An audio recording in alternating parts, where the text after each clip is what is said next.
त्रिशूलमुण्डधारिणी धराविघातहारिणी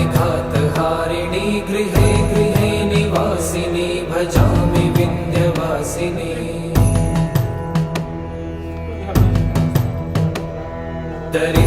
दरिद्रदुःखहारिणी सदा विभूतिकारिणी वियोगशोकहारिणी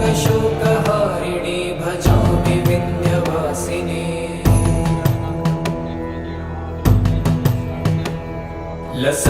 लसत्सुलोललोचनं लतासनं वरप्रदं कपालशूलधारिणी भजामि विन्ध्यवासिनी